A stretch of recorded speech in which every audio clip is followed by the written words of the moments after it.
ಎಲ್ಲರಿಗೂ ನಮಸ್ಕಾರ. ನೀವೆಲ್ಲ ಹನುಮಾನ್ ಚಾಲೀಸನ ಕೇಳಿರ್ತೀರಾ.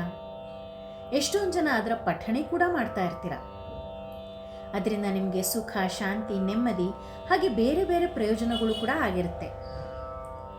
ನೀವು ಹನುಮಾನ್ ಚಾಲೀಸನ ಪಠಣೆ ಮಾಡುವಾಗ ಅದರ ಅರ್ಥ ತಿಳ್ಕೊಂಡು ಪಠಿಸಿದ್ರೆ ಇನ್ನೂ ಭಕ್ತಿಯಿಂದ ಆ ಆಂಜನೇಯ ಸ್ವಾಮಿನ ಸ್ಮರಿಸ್ಬೋದು. ನಾನೀಗ ಹನುಮಾನ್ ಚಾಲೀಸದ ಪ್ರತಿ ಶ್ಲೋಕನ ಪಠಣೆ ಮಾಡಿ ಅದರ ಅರ್ಥನ ತಿಳಿಸ್ಕೊಡುವಂಥ ಒಂದು ಸಣ್ಣ ಪ್ರಯತ್ನನ ಮಾಡ್ತಾ ಇದ್ದೀನಿ. ದಯವಿಟ್ಟು ನೀವೆಲ್ಲ ಇದನ್ನು ಆಲಿಸಿ ಹನುಮಾನ್ ಚಾಲೀಸದ ಅರ್ಥನ ಅರ್ಥಕೊಂಡು ಹನುಮಾನ್ ಚಾಲೀಸನ ಪಠಿಸಿ ಆ ಆಂಜನೇಯ ಸ್ವಾಮಿನ ಸ್ಮರಿಸಿ ಅಂತ ಕೇಳ್ಕೊತಾ ಇದ್ದೀನಿ. ಈಗ ಮೊದಲನೇದಾಗಿ ದೋಹ.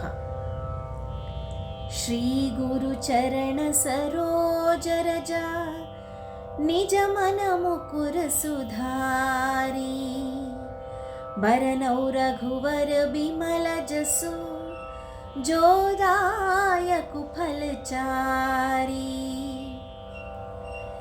ಇದರ ಅರ್ಥ ಏನಂತಂದರೆ, ಹನುಮಾನ್ ಚಾಲೀಸನ ರಚಿಸಿರುವಂಥ ತುಳಸಿದಾಸರು ಹೇಳ್ತಾರೆ, ಶ್ರೀ ಗುರು ಚರಣ ಕಮಲಗಳ ಧೂಳಿನಿಂದ ನನ್ನ ಮನಸ್ಸೆಂಬ ಕನ್ನಡಿಯನ್ನು ಸ್ವಚ್ಛಗೊಳಿಸಿ ಧರ್ಮ, ಅರ್ಥ, ಕಾಮ, ಮೋಕ್ಷವೆಂಬ ಚತುರ್ವಿಧ ಫಲಗಳನ್ನು ದಯಪಾಲಿಸುವಂಥ ಶ್ರೀ ರಘುವರನ ಅಂದರೆ ಶ್ರೀರಾಮನ ನಿರ್ಮಲವಾದ ಮನಸ್ಸನ್ನು ವರ್ಣಿಸಿ ಹಾಡ್ತೀನಿ ಕೇಳಿ ಅಂತ ಹೇಳ್ತಾರೆ.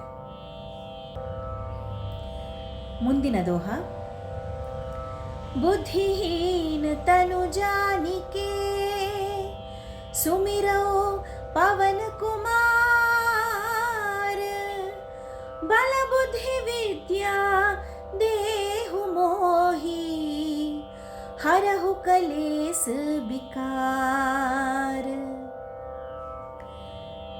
ಇದರ ಅರ್ಥ ತುಳಸಿದಾಸರು ಹೇಳ್ತಾರೆ, ಹೇ ಪವನಕುಮಾರ, ನನ್ನ ಪ್ರಾರ್ಥನೆಯನ್ನು ಕೇಳು. ಬುದ್ಧಿಹೀನನಾದ ನನಗೆ ಒಳ್ಳೆಯ ಬುದ್ಧಿಯನ್ನು ಕರುಣಿಸು. ಬಲ, ಬುದ್ಧಿ, ಜ್ಞಾನ ಇತ್ಯಾದಿಗಳನ್ನು ಕೊಟ್ಟು ಅಜ್ಞಾನ, ಕ್ಲೇಶ, ಭ್ರಮೆ, ರಾಗ, ದ್ವೇಷಾದಿ ಪಂಚಕ್ಲೇಶಗಳನ್ನು ಮತ್ತು ಜನನ ಮರಣಾದಿ 6 ವಿಕಾರಗಳನ್ನು ಹೋಗಲಾಡಿಸು ಅಂತ ಬೇಡ್ಕೋತಾರೆ.